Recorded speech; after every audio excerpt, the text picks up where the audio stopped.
Hello，大家好，歡迎嚟到我 Mr. Fun 嘅頻道。AI 點樣改變人類學習，同埋點解再過10到20年，我哋真係唔使再讀書、背書、考試，知識可以好似下載 App 咁直接插落個腦入面。聽落好似科幻，但係我同你講，2025年今日呢樣嘢已經開始發生緊。第一層工具級增強已經發生緊。Neuralink 到2025年11月已經植入咗超過12個人，全球加埋其他公司超過200人。佢哋而家真係用意念打字，用意念打電動，用意念控制機械臂。Elon Musk 話，2025年尾，普通人已經可以買到第一代消費版。到2030年，你想學法文，10分鐘下載個法文包，直接講得定，閱讀速度100倍，即刻睇晒一本書，記憶供電即刻變 TV 級。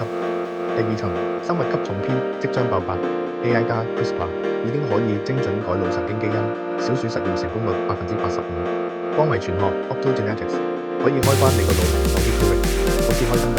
2030到2040年，你可以永久將 IQ 推到200加，永久關掉焦慮同恐懼，24小時心流狀態仲可以完美多功，即係同時開10個 Zoom meeting都唔使瞓覺。第三層意識級界面先至係真正超人門檻。Neuralink 而家頻寬10兆比特每秒，目標2030年去到1吉比特每秒，到2030年到2050年，你可以直接讀寫潛意識、千人腦連線一齊操作，遠距心靈感應，甚至將意識上載做數字永生。到時你同我可能真係喺雲端繼續傾偈。講咁多，你可能問咁教育點算？我同你講，傳統教育會死得好慘，好快。我俾你睇個時間表。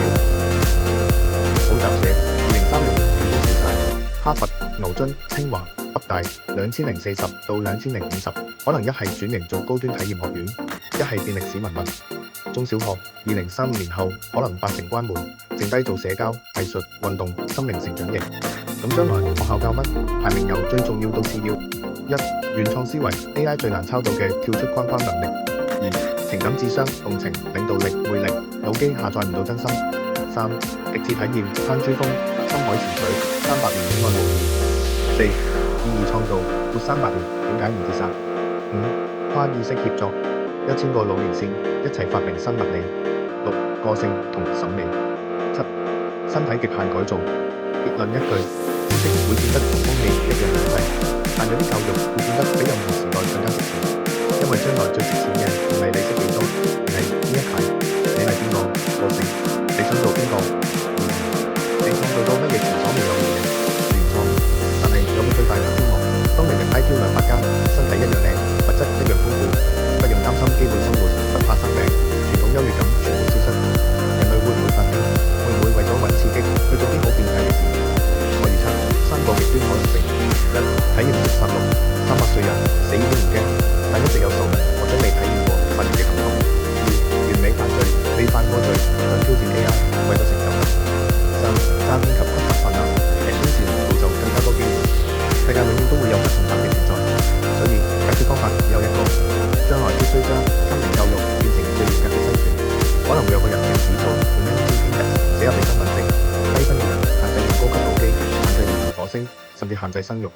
高分嘅人先有最大自由同最高地位，因為到時 IQ 只係識字咁嘅最低門檻，真正決定你係邊個階級，真正救到人類文明嘅，只剩翻一個字：心。共情、愛、犧牲、操守、正義、關懷、正義、關懷、正義，呢啲先至係未來最稀缺、最值錢嘅東西。所以知識教育會死，但人類教育先至剛剛開始。未來嘅學校唔再教你識幾多，而係教你點樣做一個獨一無二、有良知嘅人，繼續做有人性嘅人類，去成為更好嘅人類。你覺得呢個未來係烏托邦定反烏托邦？歡迎留言同我講。記得 like 加 subscribe 加撳鐘仔，多謝大家收睇，我係 Mr. Fun，我哋下條片見，拜拜。